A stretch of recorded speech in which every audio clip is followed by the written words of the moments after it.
എൻ്റെ എത്രയും സ്നേഹം നിറഞ്ഞ ശ്രീധരിയം ചാനലിൻ്റെ സുഹൃത്തുക്കളെ, എല്ലാവർക്കും ആത്മനമസ്കാരം. സുഹൃത്തുക്കളെ, ഇന്ന് എല്ലാവർക്കും ആവശ്യമുള്ള, എല്ലാവർക്കും വേണ്ടിയ ഒരു കാര്യമാണ് ഞാൻ പറയുന്നത്.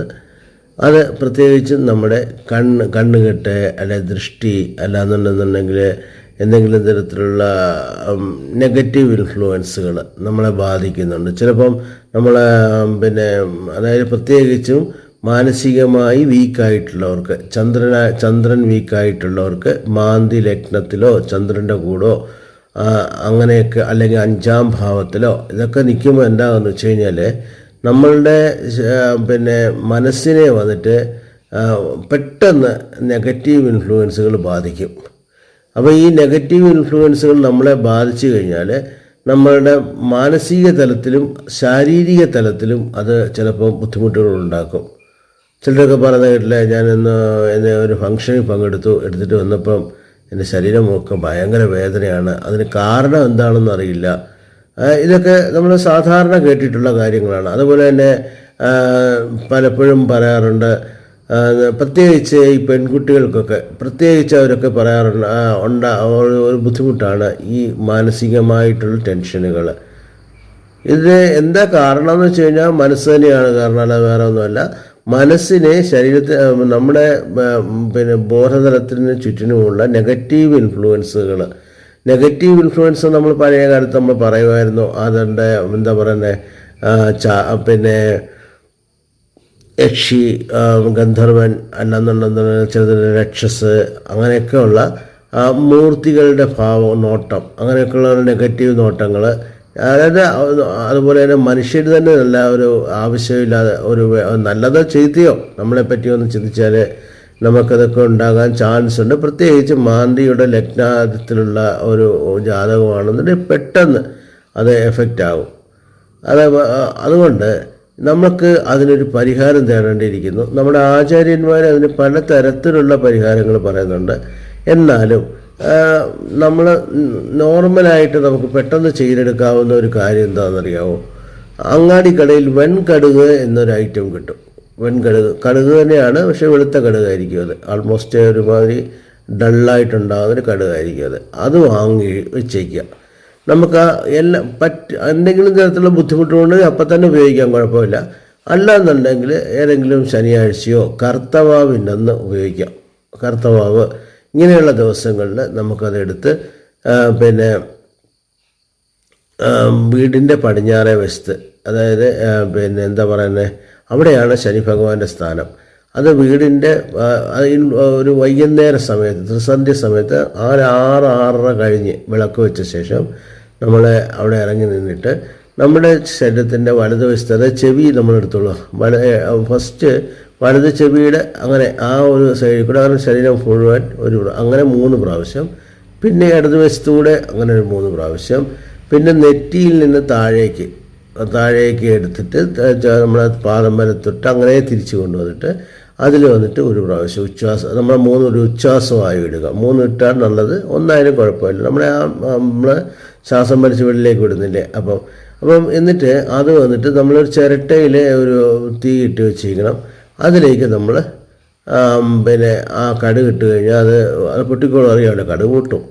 അപ്പോൾ എന്താ സംഭവിക്കുന്നതെന്ന് വെച്ചാൽ ഈ നെഗറ്റീവ് ഇൻഫ്ലുവൻസസ് മാറും എന്നുള്ളതാണ് ആചാര്യന്മാരാൽ പറയപ്പെടുന്നത്. പലർക്കും അനുഭവങ്ങളുണ്ട്, അത് നമുക്ക് തന്നെ ചെയ്യാവുന്നതേ ഉള്ളൂ. അതിന് പ്രത്യേകിച്ച് വേറെ ഒന്നും ആവശ്യമില്ല. പിന്നെ എന്താ ചെയ്യാൻ പറ്റുകയെന്ന് വെച്ച് കഴിഞ്ഞാൽ അത് കഴിഞ്ഞ് നമ്മൾ കൈയും കാലും ഒക്കെ കഴുകി മുഖമൊക്കെ കഴുകി തിരിച്ച് വീട്ടിലേക്ക് കയറുക. ഇതാണ് ചെയ്യേണ്ടത്. വീടിന് വെളിയിൽ വെച്ച് ചെയ്യാവും. ഇതൊരു വലിയ നല്ലൊരു ദൃഷ്ടി പരിഹാരമാണ്. പിന്നെ അതുപോലെ തന്നെ നമുക്ക് ചില തരത്തിലുള്ള മാന്തിയുടെയൊക്കെ ഭയങ്കരമായ ദോഷമുള്ളവരുണ്ട്. ലഗ്നഭാവത്തിലുള്ള മാന്തിയൊക്കെ, ലഗ്നമാന്തി മാത്രമല്ല, പൊതുവെ അതിൻ്റെ എന്താ പറയുക, അതിൻ്റെ മൂലത്രികോണത്തിൻ്റെ, ഇപ്പോൾ ഉദാഹരണമായിട്ട് മാന്തി കർക്കിടക രാശി, ചന്ദ്രനിലാണ് മാന്തി, ചന്ദ്രൻ്റെ നക്ഷത്രത്തിനെയാണ് മാന്തി ബാധിച്ചിട്ടുണ്ടെങ്കിൽ അത് തീർച്ചയായിട്ടും ഇടവൻ രാശി എവിടെ വരുന്നത്, നമ്മുടെ ആരുടത്തിൽ ഇടവൻ രാശി എവിടെ വരും, അതായത് ചന്ദ്രൻ്റെ മൂലത്രികോണത്തിൽ എവിടെയാണ് മാന്തി അതിൻ്റെ ഇൻഫ്ലുവൻസ് വരുന്നതെന്ന് വെച്ച് കഴിഞ്ഞാൽ ചന്ദ്രൻ്റെ മൂലത്രികോണത്തിലായിരിക്കും. അപ്പോൾ ഇടവൻ രാശിയിലായിരിക്കും. അപ്പോൾ ഇടവൻ രാശി നമ്മുടെ ജീവിതത്തിലെ, നമ്മുടെ രാശിഘട്ടത്തിലെ എത്രാമത്തെ രാശിയാണോ ആ ഒരു ഭാവത്തിനെ ഒന്ന് മാന്തി ബാധിക്കും. ഇങ്ങനെയൊക്കെ പലതരത്തിലുള്ള നെഗറ്റീവായിട്ടുള്ള ദോഷങ്ങളെ നമുക്ക് മാറ്റാൻ. അപ്പോൾ അങ്ങനെയുള്ള ക്ഷേത്രപരിഹാരങ്ങളുണ്ട്. വളരെ സ്ട്രോങ് ആയിട്ടുള്ള ക്ഷേത്രപരിഹാരങ്ങൾ ചെയ്തേ പറ്റൂ. ചെയ്ത് നമ്മളെ ശുദ്ധമാക്കേണ്ടിയിരിക്കുന്നു. ശുദ്ധമാക്കിയിട്ട് അത് തുടർന്ന് അങ്ങനെ നമുക്ക് കൂടുതൽ നെഗറ്റീവായിട്ടുള്ള ഇൻഫ്ലുവൻസസ് വരാതിരിക്കാൻ വേണ്ടിയിട്ടുള്ള ചില പിന്നെ തന്ത്രവിദ്യ അല്ല, അത് തകിട് അങ്ങനെയൊക്കെയുള്ള കാര്യങ്ങളൊക്കെ ഉണ്ട്. അപ്പം അങ്ങനെ നമ്മൾ സാധാരണഗതിയിൽ ഇതിൻ്റെ ഒന്നും ആവശ്യമില്ല. സാധാരണഗതിയിൽ നമ്മൾ ജസ്റ്റ് ഒരു വെൺകടുക് നമ്മളെ പിന്നെ ഒഴിഞ്ഞ് നമ്മൾ തന്നെ ചെയ്താലേ അത് മാറിക്കിട്ടുന്നതാണ്. ഓക്കെ. അപ്പോൾ അതുപോലെ തന്നെ കന്നിശാപമൊക്കെ ഉള്ള ജാതകമുണ്ട്. കന്നിശാപമുള്ള ജാതകത്തിലൊക്കെ പ്രത്യേകിച്ച് പെൺകുട്ടികൾക്ക് നമുക്കറിയാം, ഒരു 12 വയസ്സ് കഴിയുമ്പോൾ പെട്ടെന്ന് അവരുടെ സ്വഭാവം മാറുന്നത് കാണാം. പെട്ടെന്ന് എന്താ സംഭവിച്ചതെന്ന് മാതാപിതാക്കന്മാർക്കറിയില്ല, ചുറ്റുമുള്ളവർക്ക് ആർക്കും അറിയില്ല. പെട്ടെന്ന് വളരെ ഒരു ടെൻസ്ഡ് മൂഡ്, അതായത് എന്താ പറയുക, ഒരു എക്സ്ട്രീമായിട്ടുള്ള സെൻസിറ്റിവിറ്റി, അങ്ങനെയൊക്കെ ഉണ്ടാകുന്ന ചില ജാതകങ്ങളുണ്ട്. അവർക്ക് പലപ്പോഴും നമ്മൾ സൈക്കോളജിക്കൽ ട്രീറ്റ്മെൻറ്റ് കൊടുക്കും. പക്ഷേ സൈക്കോളജിക്കൽ ട്രീറ്റ്മെൻറ്റ് അതിൻ്റേതായിട്ടുള്ള ലിമിറ്റേഷൻസ് ഉണ്ടെന്ന് വെച്ചോളുക. തീർച്ചയായിട്ടും ട്രീറ്റ്മെൻറ്റ് കൊടുക്കരുതെന്ന് പറയില്ല, കൊടുക്കണം. അതേ സമയത്ത് തന്നെ മറ്റു തരത്തിലുള്ള, അതായത് അത് ജാതകവശാൽ എന്താണ് ദോഷമെന്ന് മിക്കവാറും ഈ കന്നിശാപമൊക്കെ ഉള്ള കുട്ടികൾക്കാണ് ഇങ്ങനെയൊക്കെ ഉണ്ടാകുന്നത്. അപ്പോൾ അതിൻ്റേതായിട്ടുള്ള ആത്മീയ പരിഹാരങ്ങളും ചെയ്ത് ഇതെല്ലാം കൂടെ കമ്പൈൻഡ് ചെയ്ത് കഴിഞ്ഞാൽ ഒരു പരിധിവരെയൊക്കെ ഇതിനെയൊക്കെ നിയന്ത്രിക്കാൻ പറ്റും. അതുപോലെ ഈ വാതദോഷങ്ങൾ ഇതൊക്കെ നിയന്ത്രിക്കാൻ പറ്റുന്ന കാര്യങ്ങളേ ഉള്ളൂ. എന്തെടുത്താലും നമ്മളതിൻ്റെ രീതിയിലുള്ള ജാതക പരിശോധന, നല്ലൊരു ആചാര്യനെ കൊണ്ട് ആ ജാതകം പരിശോധിപ്പിച്ച് അതിലെന്തൊക്കെയാണ് ദോഷങ്ങളെന്ന് മനസ്സിലാക്കി അതിനുള്ള പരിഹാരങ്ങൾ ആത്മാർത്ഥമായിട്ട് ചെയ്ത് അത് വേണ്ടിയമായി ചെയ്ത് കഴിഞ്ഞാൽ കാര്യം നടക്കും. പിന്നെ ഞാനൊരു കാര്യം പറയാം, ജ്യോതിഷൻ്റെ കയ്യിലല്ല. ജ്യോതിഷൻ എന്ന് പറയുന്ന ഒരു ടൂള് മാത്രമാണ് അസ്ട്രോളജി എന്ന് പറഞ്ഞു കഴിഞ്ഞാൽ. യഥാർത്ഥമായിട്ട് നമുക്ക് നമ്മളെ ശരിയാക്കണമെങ്കിൽ നമ്മൾ തന്നെ ശ്രമിക്കണം. വേറെ ആരെക്കൊണ്ടും ശ്രമിക്കാൻ പറ്റില്ല. അപ്പോൾ നമുക്ക് എന്താണെന്ന് മനസ്സിലാക്കി കഴിഞ്ഞാൽ നമ്മൾ ആത്മാർത്ഥമായിട്ട് തന്നെ അതിൽ നിന്ന് രക്ഷപ്പെടാനുള്ള കാര്യങ്ങൾ നോക്കണം. അതാണ്.